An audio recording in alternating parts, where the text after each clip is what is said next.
New year, but it seems to be the same old Devils. They cannot escape that injury bug. Luke Hughes is going to miss the start of the season. For how long and who's going to fill his role? We have a lot to break down in today's episode of Locked On Devils. Buckle up, everybody.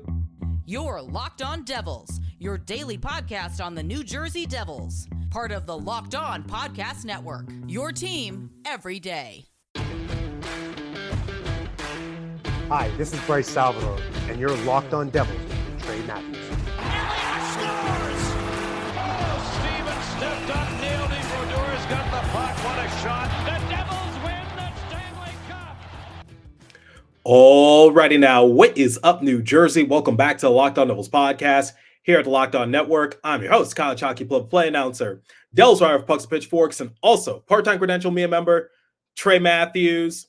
I'm going to be completely honest with you guys. I had no intent of recording an episode. I had something else planned, but for obvious circumstances, I needed to have an emergency episode because it's a new year, but unfortunately, the Devils cannot escape their bad luck from last season. Luke Hughes is going to miss a few weeks due to a left shoulder injury. And that's where we're going to begin with today's episode. We're going to talk about what transpired. How does this impact Luke Hughes? Because keep in mind, this is a contract year for him because at the conclusion of this season, he will become a restricted free agent and his entry-level contract will expire. Then in the second segment, I know a lot of people are freaking out, and for good reason, because Luke Hughes was pretty good for the Devils last year. He was a finalist for the Calder Trophy. Unfortunately, he lost to Connor Bedard, which we all knew he was going to win, but that's beside the point. Luke Hughes is still a very good player, and his impact is certainly going to be missed. And then in the third and final segment, we're actually going to talk about something a little different because MSG, they announced who's going to replace Erika Wachter. It is Rachel Herzog. I will share some snippets from the press release and give you guys my thoughts on the matter because I don't think I ever addressed the departure of Erika Wachter, and I genuinely did love Erika. She was always nice to me when I was at the Prudential Center, but sometimes change is not always bad, but that'll be for the third and final segment. Let's talk about Luke Hughes and what's going on with his shoulder. I swear, these Hughes brothers and their shoulders, because just a few weeks ago, Luke was taking the ice with Quinn and Jack, promoting EA Sports NHL 25 because all three of them are going to be cover athletes. Everyone was excited. And then just a few weeks later, Luke will be sidelined for a decent amount of time. All right. Before we talk about something negative, let's talk about something a little more positive. It's finally mid-September. People are heading back to the rink. We're seeing the rookies have their camp in preparation for the Prospects Challenge. And this is a time to rejoice because, like I told you guys, usually the month of August is a slow month for me because that's when the news and the storyline starts to really slow down. And unfortunately, like I said, I didn't have any intent of recording an episode today, but let's talk about Luke and his injury because the story surrounding it was quite interesting. So there was a picture that was released online of Luke Hughes attending a Michigan Wolverines game. I believe the Wolverines were taking on the Texas Longhorns and they got their butts kicked. And for anyone who wants to chirp, remember who the reigning national champions are. Go Blue. But digressing a little bit, there was a picture of Luke at that game, but he was wearing a sling on his left arm.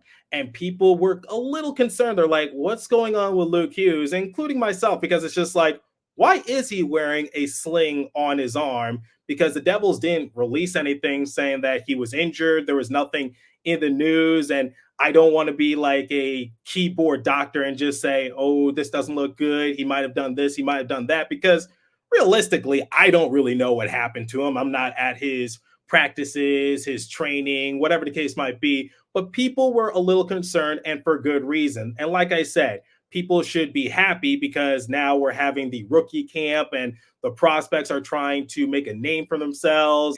But the main talking point was what's going on with Luke Hughes, and the Devils said that they would have a statement momentarily. And once that statement was released, it was like a roller coaster at the highest of highs, and then you're quickly brought back down.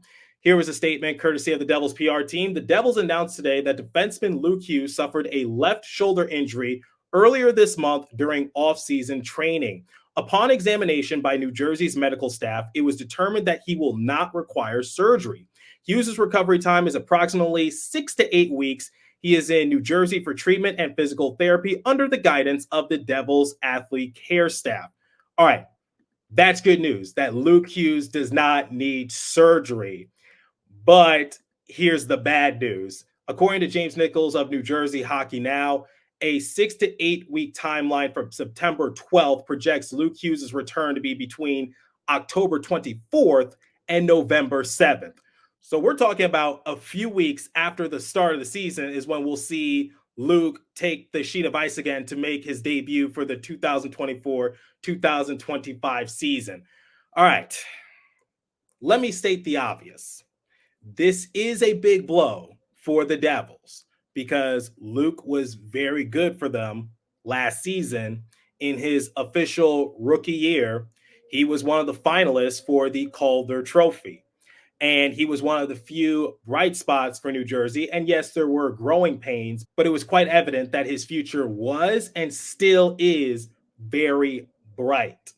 And this does put a damper on things because people were looking forward to the potential defensive pairings that the Devils could throw out there because they added Brendan Dillon, they added Brett Pesce to give the Devils some more depth, and Dougie Hamilton is returning after missing 75% of the season last year, and now you just lost an important piece to your blue line.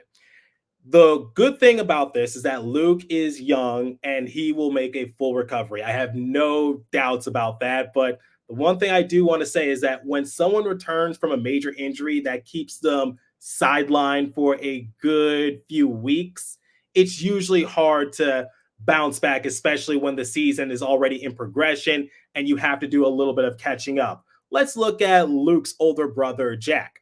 Remember when Jack sustained an injury back in November? He missed some time and then he makes his return and he just didn't look the same. And then everything just went from bad to worse in January when he injured his arm once again and he tried to take some time off. But when he returned yet again, it was just evident that he was not 100%. And he was playing catch up, he was playing passive, and then it was revealed with a few weeks left in the season that Jack needed surgery. Or let's go back a couple seasons. Dougie Hamilton's first year with the Devils, he had facial fracture surgery. And when he came back, he just was not himself. He was not 100%. And Dougie revealed that, like, look, when you have surgery in the middle of the season, the only way to fully recover from it is during the offseason. That's my only concern, which is Luke will make a full recovery, but how long will that take, especially when he has to play catch up? That's my only thing. And similar to what I said a few minutes ago, this is a contract year for Luke.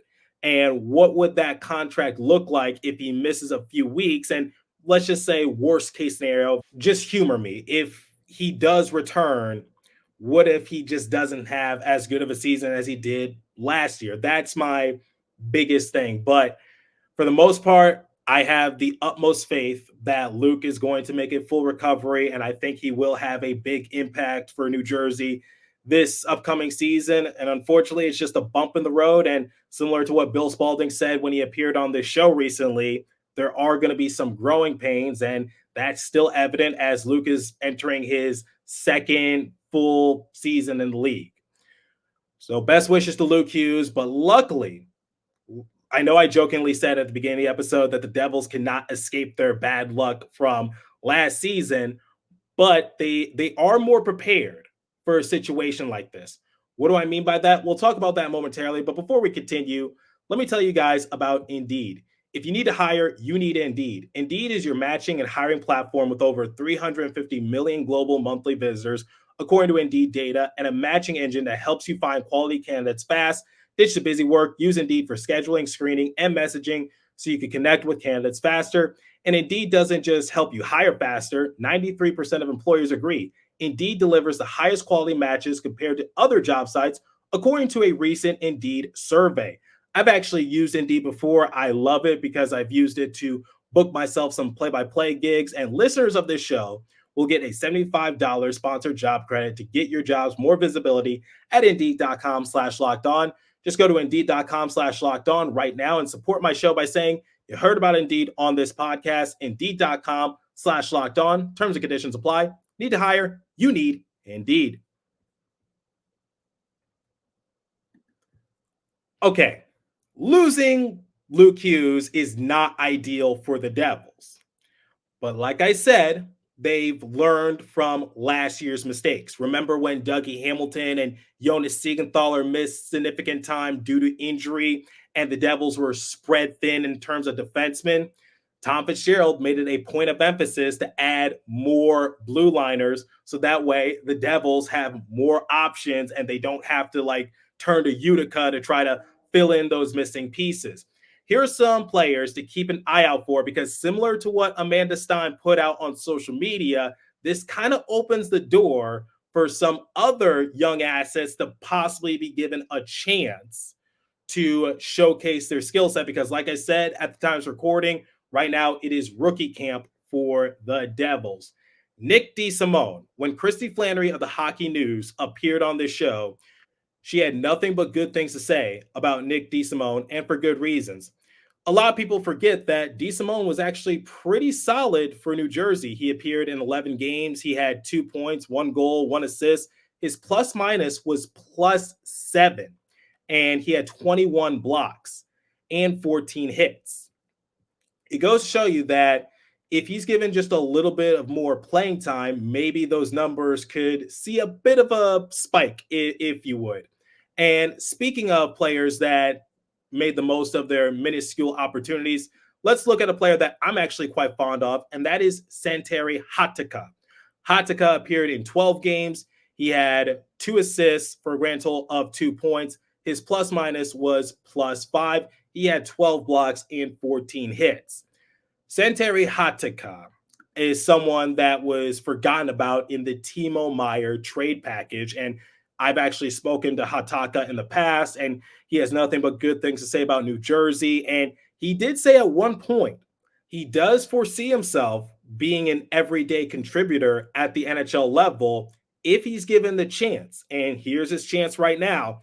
Luke is going to be out for a few weeks, and now who's going to fill that void? Could it be Santeri Hatakka? But here's a player that I am quite fond of and who I think deserves a decent-sized role, especially to replace an injured player, and that is Jonathan Kusamasev. I've talked about him on this show before. I've had the chance to speak with him during one of his press conferences, and he's looking forward to the challenge of potentially stopping some of the big-name players from around the league. The thing about Kusamasev is that he is not a top 4 defenseman. I will acknowledge that. But he is definitely not a scrub. He is someone who you could put on your bottom 4, and he's going to hold down the fort, if you ask me. And that's what's going to be critical for New Jersey, because that's one of the things they struggled with last year, which is who can you find that's consistent enough to replace an injured player? And I think Kusamasev fills that role.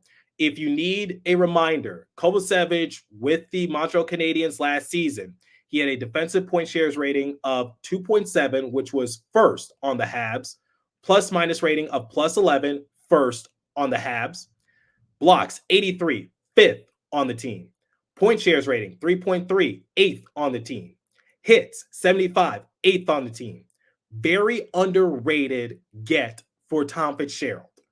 And I think Kusamasev definitely deserves the chance. And I think people are going to see how decent he can be. A while back, I saw under my comment section saying that Kusamasev is not going to win you the game, but he's not going to lose you the game either. And I think that's a fair assessment, which is he's going to do what he needs to do to make sure that your team doesn't lose, but don't expect for him to make the big time play to solidify the win, and that's perfectly fine. Kovacevic is someone who I want to see be given a chance to really showcase his skill set. But like I said, bottom four defenseman, my expectations are moderate, but I don't want people to forget about what he could potentially do. And on a Montreal Canadiens team that wasn't so good last year, I think Kovacevic did really well on the Habs blue line. And when it comes to offense, no one's really going to replace Luke Hughes' point production. That's just how it's going to be because Nick DeSimone, he's not going to do it. Santeri Hatakka, he's not going to do it. Jonathan Kovacevic, he's not going to do it. The only person who could potentially do it is Seamus Casey, but I really want the Devils to be patient with him. I don't want Seamus Casey to be put into a situation that Shimon Nemitz was put in last year, which is you put too much pressure on their shoulders and ultimately everything they do is underneath the magnifying glass. I think that's doing them a disservice. Give Seamus Casey the time to develop and maybe give it to other players who have already played in a few NHL games. I don't want Seamus Casey to have the same burden that Luke and Shimon had last year. And speaking of Nemitz and Dougie will hold down the fort when it comes to offense for the Devils defensemen. I have no doubt that Dougie is going to come back with a vengeance after missing 75% of the season. And I think this solidifies that Dougie Hamilton will be on the top power play unit for New Jersey. But the thing is, like when you're coming back from surgery, you're not really the same. But I think Dougie is the best option for the Devils because his slap shot, people fear that. When Luke was on the power play, the top power play unit for New Jersey last season, nobody fears Luke Hughes' slap shot. They just don't. He hasn't developed that yet, but he's a great facilitator.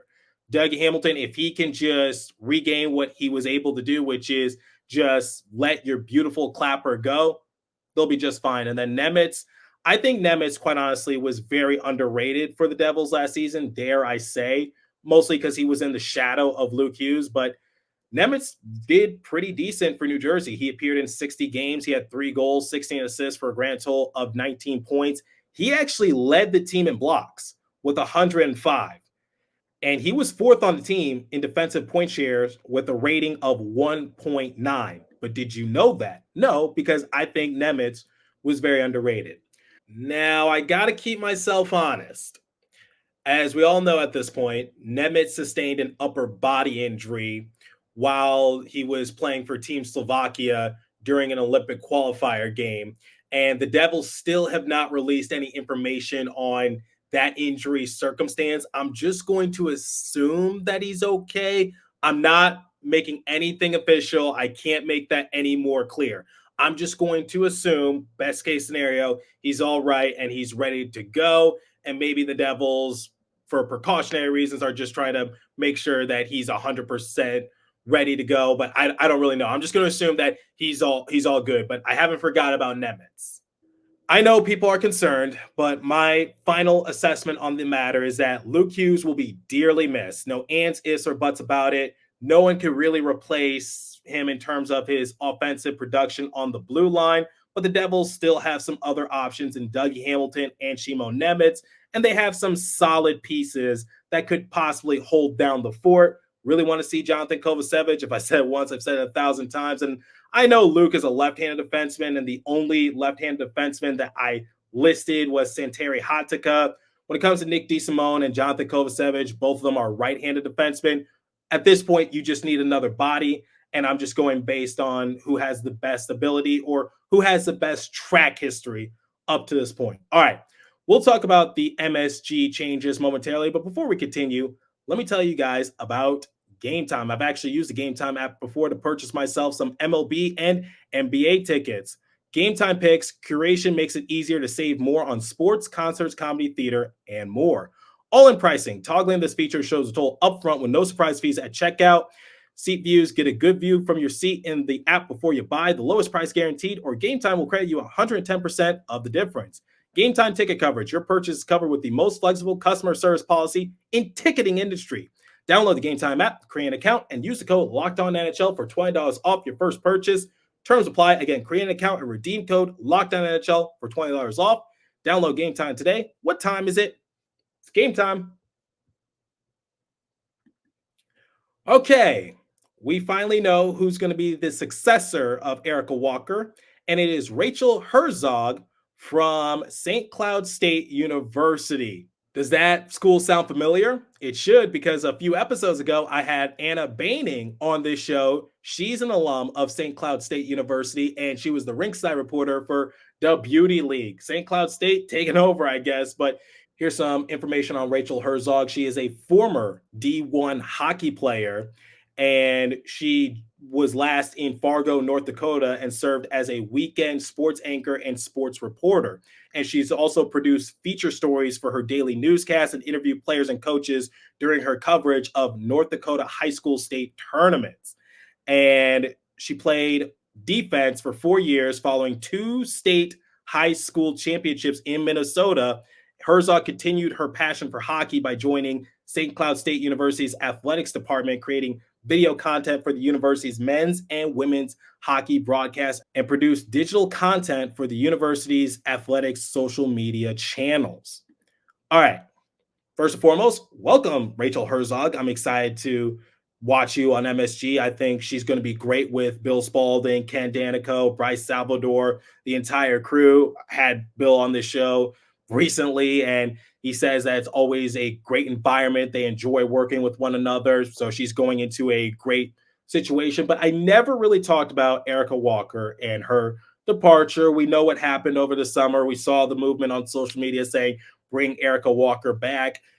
And being in this industry myself, I totally understand it. Sometimes life throws you a curveball, and sometimes things are just out of your control, because Erika revealed that MSG decided amongst themselves that they wanted to go in a different direction, and they didn't renew her contract.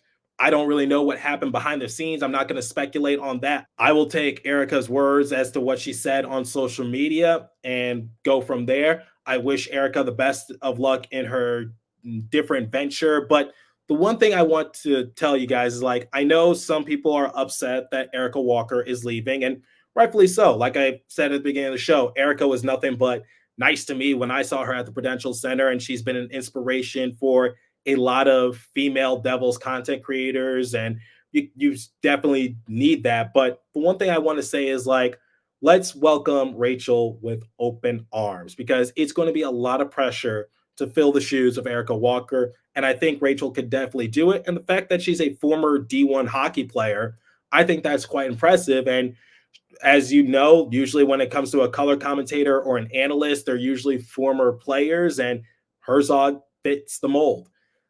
My thing is, like, it's okay to feel upset that Erika Wachter is not with the Devils, but remember to welcome Rachel with open arms, because sometimes change is not always a bad thing. And I think Erika is going to be just fine. She's very talented. I don't know if she's latched on to anywhere else. I know she does stuff for MLB Network as well, so she'll still be in the area. The NHL Network and MLB Network, they take place in the same studio in New York, I believe. And I think people should just know that I think both sides are going to be very happy, excited for Rachel and her new venture with the Devils. And Erika, she's going to be just fine. I have no doubt about it. Those are my thoughts on the matter. And like I said, welcome, Rachel. All right. Hope you guys enjoyed today's emergency episode talking about Luke Hughes. I think the Devils are going to be just fine, but it is definitely a big blow. But let me know what you guys think. What did you think when you first heard that Luke is going to be out for a few weeks? And who do you want to see fill his shoes? Leave a comment down below if you're watching on YouTube. If you're listening on podcast streaming service, hit me up on my personal X Page app at TreyMatt4 or the show's X Page app at Locked On Devils. As for today's episode, that's all the time I have for you. Continue to stay safe. Have a wonderful day in New Jersey. Go Devils. I'll catch you guys in the next episode. Keep in mind that my next episode will feature a talk with someone from The Athletic on Johnny Gaudreau and his impact with Calgary. I have pushed that episode back to make room for this one, but I wanted to reflect on Johnny Gaudreau's impact in Calgary, and also Columbus already did so with Brian Hedger. Thanks for listening, everybody. Have a good one.